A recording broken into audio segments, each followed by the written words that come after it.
आका सल्लल्लाहु अलैहि वसल्लम के दीवानों, बज़ाहिर हमने चेहरे पे दाढ़ियां तो रख ली, बज़ाहिर सरों पे टोपियां तो पहन ली, बज़ाहिर कुर्ते तो अच्छे पहन लिए, हमने एक से एक पैटर्न इस्तेमाल कर लिए, खूबसूरत से खूबसूरत कपड़े हमारे पास है, लेकिन आपसे पूछना चाहता हूं, क्या हमारे पास खूबसूरत दिल भी है? ऐसा कोई दिल हमारे पास है जिसमें नफसानी ख्वाहिशात ना हो? कुरान तो कहता है वो कामयाब हो गए, कद अफलह मन तज़क्का व ज़करा रस्म रब्बिही फसल्ला। नमाज से पहले कुरान कंडीशन लगाता है, जिन्होंने नफसानी ख्वाहिशात से अपने दिलों को पाक किया, अल्लाह का जिक्र किया, नमाजी बने, अल्लाह ने उन्हें कामयाबी अता की। पता चला नमाज से पहले नफसानी ख्वाहिशात को पाक करो, दिलों के अंदर ये नफसानियत जो है, आइए थोड़ा उस पे तवज्जो करते हैं और हम सब अपना एहतिसाब करते हैं, अल्लाह करे किसी दिल में बात उतर जाए। याद रखना, नफसानी ख्वाहिशात दिल में जन्म लेती है तो फिर सजदे भी काम नहीं आते, सजदे भी बरकत, सजदों की बरकतें भी नहीं मिलती। इकबाल कहते हैं, जो मैं सर बसजदा हुआ कभी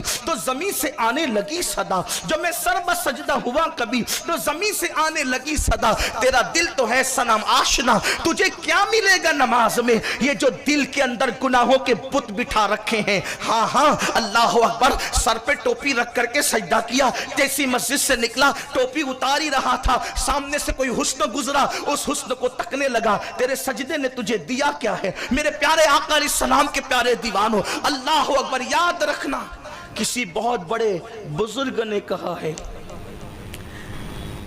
तन्हाई में जो तू करता है वही तेरी असलियत है, बाकी सब खत्म है। जो तू तन्हाई में करता है बस असलियत तेरी वही है। अब अपनी असलियत पे हम सब तवज्जो करें, हम तन्हाई में करते क्या है? हमारी तन्हाइयां कैसी है?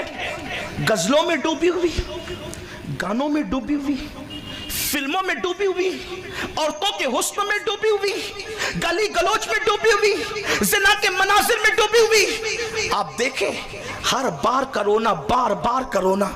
वो जवान जो कभी सलाहुद्दीन की हैसियत से पहचाना गया, वो जवान जो कभी तारिक बिन ज़ियाद की हैसियत से पहचाना गया, वो जवान जिनकी रातें अल्लाह की बारगाह में आहो बोका करते हुए गुजरा करती थी। एक मर्तबा एक तकरीर के लिए मैं कहीं गया तो अखबारी नुमाइंदे और टीवी चैनल वाले आ गए। उन्होंने पूछा, हमारा जवान बर्बाद क्यों हो रहा है, हमारी कौम बर्बाद क्यों हो रही है? मैंने कहा एक ही वजह है, हमारी रातें बदल गई। पहली रात, लोग कहते हैं अच्छे दिन आए, मैं कहता हूं नहीं, मुझे अच्छे दिन नहीं चाहिए, मुझे अच्छी रातें चाहिए। क्योंकि दिन रातों के ताबे हैं। जिस दिन हमारी रातें अच्छी हो जाएगी उस दिन अच्छे दिनों की भीख हमें किसी से मांगना नहीं पड़ेंगे। रातें तुम अच्छी करो, कुदरत तुम्हारे दिल खुद ब खुद अच्छे। नारे तकबीर। मुझे अच्छे दिन नहीं चाहिए, मुझे अच्छी रातें चाहिए। मैं जानता हूं जिस दिन रातें अच्छी होगी, रातें अच्छी तुम्हें बनाना होगा। रात अच्छी किसे कहते हैं? रात वो अच्छी है जिस रातों में मोबाइल पर ज़िना के मनाजिर ना हो, जिस रातों में सामने हीरो हीरोइन का नंगा नाच ना हो। रात वो अच्छी है जिसमें मुसाफिर कुरान सामने हो और अल्लाह अकबर सीरियल में हीरो हीरोइन की जुदाई के मनाजिर को देखकर रोना ना हो, बल्कि मुस्तफा जाने रहमत को याद करके रोना हो। अल्लाह रब्बुल इज्जत की खशियत में अपने गुनाहों को याद करके रोना हो। मैं कहता हूं पूरी रात मुसल्ले पे बैठने की बात नहीं कर रहा हूं, रात के आखिरी हिस्से में सिर्फ 2 मिनट मेरा हर जवान, सिर्फ 2 मिनट, सिर्फ 2 मिनट मेरा हर जवान फज्र की नमाज से पहले सिर्फ 2 मिनट मुसल्ले पर बैठकर अपने गुनाहों को याद करके रो लो। सिर्फ 2 मिनट हर जवान, सिर्फ 2 मिनट फज्र से पहले, फज्र का वक्त शुरू होने से पहले सिर्फ 2 मिनट अपने गुनाहों को याद करके रो ले। तुम्हारी रातें अच्छी हो गई। अच्छी रात तुमने की, फिर जब सुबह तुलू होगी तो देखना कि वो दिन कितना अच्छा हो, वो दिन कितना अच्छा होगा। और याद रखना, किसी और के लिए रोने से दिल बोझल होता है, यार के लिए रोने से सारे दिल का गुबार हल्का हो जाता है। लोगों के लिए रो, आंसू ज़ाय हो जाते हैं, यार के लिए रो, उसे मोती बना के चुन लिया जाता है। जब तक हमारे यहाँ मुसल्ले पे रोने वाले जवान थे, उस वक्त तक बैतुल मुकद्दस हमारा था। यमन में सुकून था, शाम में सुकून था, हिंद में सुकून था, सिंध में सुकून था। आधी रोटी खाकर मुसलमान सुकून की सांस लेता था। फ्रीज भरी हुई है, फिर भी तुम्हारे दिलों को चैन नहीं, इसलिए कि पेट का बर्तन तो भर रहा है लेकिन दिल का बर्तन वीरान है। जब तक पेट से सुकून नहीं मिलता, दिल से सुकून मिलता है। जब तक के दिल वीरान रहेगा, सुकून नहीं मिलेगा। तो मेरे प्यारे आका अलैहिस्सलाम के दीवानों, कितने ख्वाहिशों के बुत हमने दिलों में बिठा करके रखे हैं। मुझे बताओ वो कौन सा गुनाह है, वो कौन सा जुर्म है जिसकी ख्वाहिशात हमारे दिल में नहीं है। अल्लाह अकबर। कहने वाले ने कहा है, हजारों ख्वाहिशें ऐसी कि हर ख्वाहिश पे दम निकले। अल्लाह अकबर। मेरे प्यारे आका सल्लल्लाहु अलैहि वसल्लम के दीवानों, निकाल दो अपने दिलों से गुनाहों की ख्वाहिशात, निकाल दो अपने दिलों से जराइम की ख्वाहिशात। ये जो हजारों बुतों को दिलों में सजा रखा है, गुनाहों की मोहब्बतों के बुतों को, इस सनम कदे को खाली करो। अल्लाह अकबर। याद रखना, जिस दिन नफसानी ख्वाहिशात से दिल खाली हो जाए, अरे मोमिन तो मोमिन है, अगर काफिर का दिल भी नफसानी ख्वाहिशात से खाली हो जाए तो कुदरत दुनिया में उसे भी कुछ मर्तबे अता कर दे।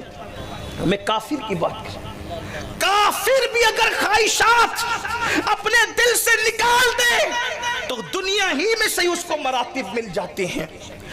बयान किया गया कि एक ईसाई राहिब जिसको टच कर देता था बीमार को शिफा हो जाती थी, जिसके बारे में जो कह देता था वो हो जाता था। अब जाहिर सी बात है, लोगों की आदत है, जहां लोग थोड़ी सी चमक दमक देखते हैं वहां ढेर हो जाते हैं। बीमार को शिफा मिला, लोग उधर जाने लगे, उसने जो कह दिया हो गया, लोग उधर जाने लगे। एक आलिम दीन, मुसलमानों के आलिम दीन को फिक्र हुई कि ये इसका शोबदा अगर इसी तरह परवान चढ़ता रहा तो लोग ईसाई हो जाएंगे, इसका मजहब कबूल कर लेंगे। तो उन्होंने सोचा ये किस्सा तमाम करना चाहिए, ये किस्सा तमाम करना चाहिए, क्योंकि लोगों को समझ नहीं है, अवाम तो अवाम है, अवाम जिधर फायदा देखती चली जाती है। वो फायदा हो रहा था, चली गई, ये नहीं देखा कि असल क्या चीज है। उन्होंने सोचा मैं काम करता हूं, इस ईसाई राहिब का किस्सा तमाम करता हूं, यानी कि लोगों का ईमान बचाने के लिए मैं ये माना तो ठीक, वरना इसको कत्ल कर दूंगा। आस्तीन में खंजर छुपाया, वो आलिम उसके दरवाजे पर गए, दरवाजा बंद था, दरवाजे पे दस्तक दी, अंदर से आवाज आई, ए मोहम्मदी आलिम दीन, जो आप मेरे कत्ल के इरादे से आए हैं आप बाज आ जाएं, और जो आस्तीन में खंजर छुपा लाए हैं उससे भी बाज आ जाएं। आप मुझे कत्ल न करें, आप मुझे कत्ल न करें, आप आस्तीन का खंजर फेंक दें, आप मुझे कत्ल न करें। इनके पैरों के नीचे से जमीन खिसक गई। अब तक तो लोगों से सुना था, अब तो अपनी आंखों से देख लिया कि ये तो मेरे आने का इरादा भी जानता है, मेरे आस्तीन का छुपा खंजर भी जानता है। फिर क्या था? उन्होंने कहा दरवाजा खोल, मैं वादा करता हूं तुझे कत्ल नहीं करूंगा, दो बात मुझसे कर ले। क्या था? वो अंदर दाखिल हुए, कहा कि सच बताना ये मर्तबा तुझे मिला कैसे कि तू तो मेरे दिल का इरादा भी जान लेता है, मेरी आस्तीन का खंजर भी जान लेता है। पता है उस ईसाई राहिब ने क्या किया? सिर्फ एक ही बात है, मैंने नफसानी ख्वाहिशात को छोड़ दिया, ये मर्तबा अल्लाह ने मुझे अता कर दिया कि मैं दिल के हालात जानने लगा, मैं आस्तीन का छुपा खंजर जानने लगा। लेकिन आलिम तो आलिम होता है, और वो भी मुस्तफा जाने रहमत का गुलाम। अल्लाह अकबर। आलिम जल्दी से किसी से मुतासिर नहीं होता, आलिम रब्बानी। फिर उन्होंने जब देखा कि इसने कहा कि मैंने नफसानी ख्वाहिशात को छोड़ा, तो अल्लाह ने मुझे ये मर्तबा दे दिया। हालांकि ये दुनिया की हद तक था, आखिरत में तो उसका कोई मकाम ना होना था क्योंकि ईमान न था। उस आलिम दीन ने कहा ये बताओ जब तुमने नफसानी ख्वाहिशात छोड़ी तो ये मर्तबा मिला, आगे का क्या प्लान है? आगे नफसानी ख्वाहिशात पे अमल करना है या नफसानी ख्वाहिशात को छोड़कर ही चलना है? तो कहा जब नफसानी ख्वाहिशात को छोड़ने से ये ये मर्तबे मिल गए हैं तो आगे का प्लान भी यही है कि कभी नफसानी ख्वाहिशात पर अमल नहीं करूंगा, नफ्स को कुचलता ही रहूंगा। तो कहा कि अब मैं तुम्हें कहता हूं ला इलाहा इल्लल्लाह मुहम्मदुर रसूलुल्लाह पढ़ो और मुसलमान हो जाओ, बताओ तुम्हारा नफ्स क्या कहता है। उसने कहा अगर ये दावत आप मुझे देते हैं ला इलाहा इल्लल्लाह मुहम्मदुर रसूलुल्लाह की, तो मेरा नफ्स इसको कबूल नहीं करता, नफ्स मुखालफत करता है कि कहता है कबूल मत करना। कहा तुमने तो अभी कहा कि मैं नफ्स की मुखालफत करूंगा, अब तुम्हारा नफ्स मुसलमान बनने की मुखालफत करता है तो तुम्हारा फैसला क्या होगा। उसने कहा नफ्स मुखालफत करता है,